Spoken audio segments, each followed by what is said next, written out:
Hello.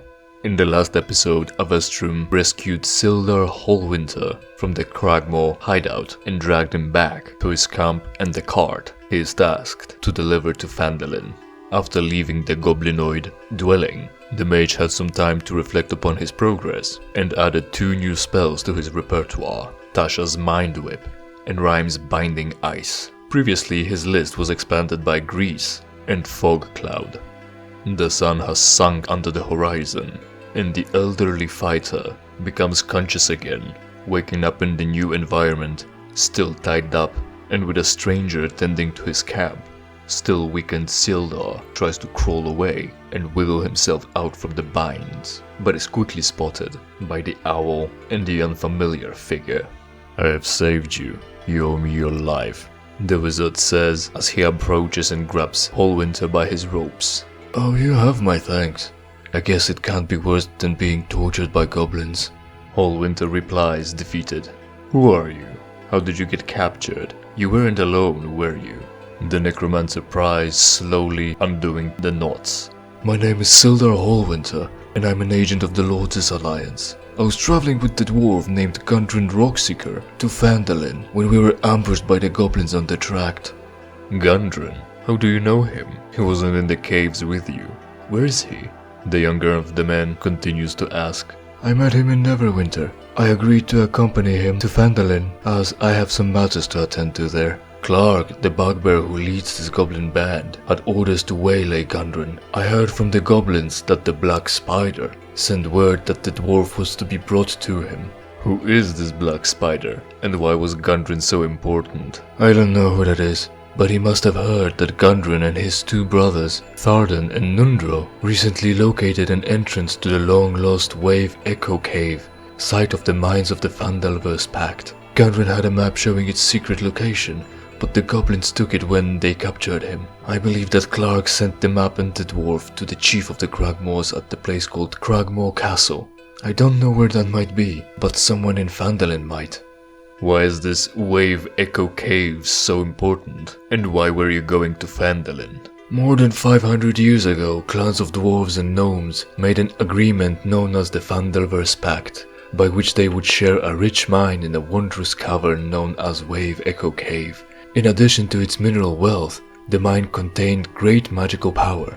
Human spellcasters allied themselves with the dwarves and the gnomes to channel and bind that energy into a great forge called the Forge of Spells, where magic items could be crafted. Times were good and the nearby human town of Phandelver prospered as well, but then disaster struck, when orcs swept through the north and laid waste to all in their path. A powerful force of orcs reinforced by evil mercenary wizards attacked Wave Echo Cave to seize its riches and magic treasures. Human wizards fought alongside their dwarf and gnome allies to defend the Forge of Spells, and the ensuing battle destroyed much of the cavern. Few survived the cave-ins and tremors, and the location of Wave Echo Cave was lost." "Powerful magic, you say?" Avestrum repeats. "And what about your business in Phandelver?" "Ah yes, I'm looking for a human wizard named Iarno Albrecht. He traveled to the town 2 months ago to establish order there. After the Lords' Alliance received no word from Iarno, I decided to investigate. And once I met Gundren, I decided to help him open the mines again and help restore Phandelver to a civilized center of wealth and prosperity. But what about you? Why are you here?" "Gundren hired me to deliver his goods to Phandelver. I was on my way until I saw 2 dead horses that I presume belonged to you 2. "Oh yes, Gundren mentioned he hired a group of mercenaries to deliver his stuff, but where's the rest of your group?" "There isn't a rest." "Oh, don't try to lie to me, young man. No one in their right mind would try to invade a goblin hideout all on their own." "And yet I did. That should give you an idea who you're dealing with." "You must be the luckiest man alive." "Or the most competent. Get some rest. Tomorrow we're going back in," Avestrum says as he finishes untying the ropes and hands a food ration to Sildar. "Why would we be going back?" "They're not all wiped out yet." "Oh, in that case I would love to help, although I have no equipment. I don't know what use I'd be to you." "I can lend you some," the mage replies, pointing to a pile of gear obtained from the fallen goblinoids. I take it you know how to use those? It's not exactly what I carried, but it's better than nothing. Get some rest. I'll tell you the plan tomorrow on the way there. And so, as the night befalls the men, they take the long rest and start gearing up in the morning. The recently released prisoner is said to be a fighter, wearing chainmail and using a longsword. That's not the arms and armor he's got at his disposal right now, but considering these descriptors, I grant that he's proficient with lighter armors as well, and all weapons, along with shields. The older soldier loosens some straps on the available leather armors, picks up a shield and a scimitar, as there are no rules on the armor size between small and medium creatures. The mage leads the way, pointing out the traps left behind by the goblins as our team approaches them. After some time the group nears the cave system and they begin to work together on their stealth to utilize the element of surprise. The results are good enough, at least for our main characters. In the meantime, another goblin takes watch on the bridge above the passage to the living chambers of the rest of the creatures. Unfortunately, the stress of the recent raids seems to be influencing his ability to hide well. The men enter the cavern and duck into their former wolf's den. The wizard pulls out one of the torches, lights it up and gives it to Hallwinter. Wait here. If you hear the water roaring, don't approach the steps. There is enough of it for 2 floods. You're here just for the backup. If you see my familiar coming back and screeching at you, that means I need your help. Take your torch and go upstream. From there, it will show you the way. Hide behind that stalagmite. You can finish off any stragglers or deserters. Wouldn't it be better if we went together? I've got some experience under my belt. No, I don't want you to slow me down. Stick to the plan. Avastrum replies as he sends his owl out to scout ahead. In typical fashion, it sticks to the stalactites at the ceiling and surveys the place. The lookout on the bridge is quickly spotted, however it doesn't notice the bird above him. The summoned spirit then continues to the entrance to the next chamber. A bugbear, 2 goblins and a wolf occupy the room, seemingly going over the possession and loot they've accumulated. 3 more corpses are lodged against the wall next to the water pool. The canine down south has keen hearing and smell, giving him an advantage on perception checks, relying on sound and smell. With that, it would be enough to spot the tiny animal companion. However, the fact that the waterfall in the area splashes loudly, covering up even the noises of fighting, and that the bird is flying, hardly making any noise, is working against him, dropping the circumstances to a flat value. Ripper is unable to notice the scout's presence. The animal companion relays the information and positions itself to guide its master. The mage uses the stone walls as a guide as he sneaks deeper into the hideout. The sentry is unable to spot the human slowly making his way against the wall and up the stairs. And once the wizard passes the bridge, he reunites with his owl, taking actions to see through its eyes to navigate in the dark corridor. The necromancer looks down the passage, taking note of the goblin's location, and then sends his familiar off to get in position to start providing help. Once everyone is in place, and the plan is established through the mental link, the wizard utilizes his surprise and blindly casts Firebolt at the location he expects the goblin to be in. But it's a horrible miss. The missile smashes against the stone way too close. His cover is blown, but the summoned spirit swoops down to provide the next help action and reassure its master that the target is still there. The initiative is rolled. The goblin goes first, but is very startled, and as it draws its bow, the arrow is loosened, twanging away with no force behind it. The animal companion continues to survey the location of the foe and reports back to the caster that nothing has changed. The human flings another firebolt into the darkness, but this time it hits the archer, dealing 2 fire damage. The goblin's way back is cut off. He can't run back and alert the rest to prepare the ambush. It chooses to let off another shot, which this time finds its mark and then retreats west, using his bonus action to hide again. The familiar takes the narrow passage to the west and makes ready to let his master know if the creature passes by deeper into the cave. The wizard spends his action to light up the torch as he moves across the bridge. The light is giving away his approach. The archer position is not the best. He elects to retreat further and readies his action to shoot at the approaching invader. As the goblin passes by the escarpment to the east, he gets to roll a perception check, but fails to notice the hidden bird. Walking through an open tunnel also gives away his position.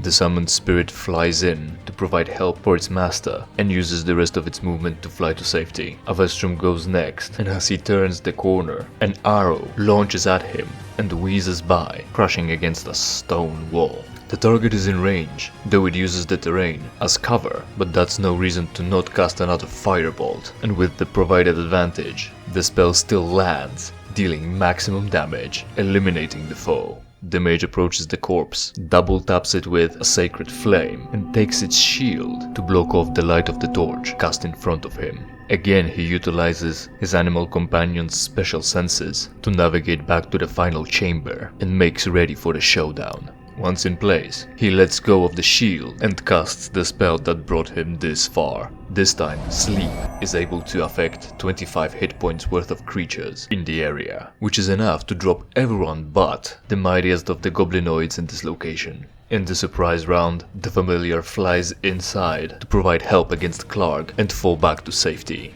The surprise is over and we need initiative now. The bugbear goes first. The clanging of a shield, light from the entrance, and his allies falling down catch his attention. He runs up to his attack dog, Ripper, and spends an action to wake him up. Next he moves closer to the stairs, shouting attack orders to his pet in goblin speak, and gets ready to shake another one up in the next round. Next is a goblin, but he is asleep, so the turn moves to the wizard, who makes a step to the side, speaks magical words, and flicks his wrist as Tasha's mind whip is cast at Clark.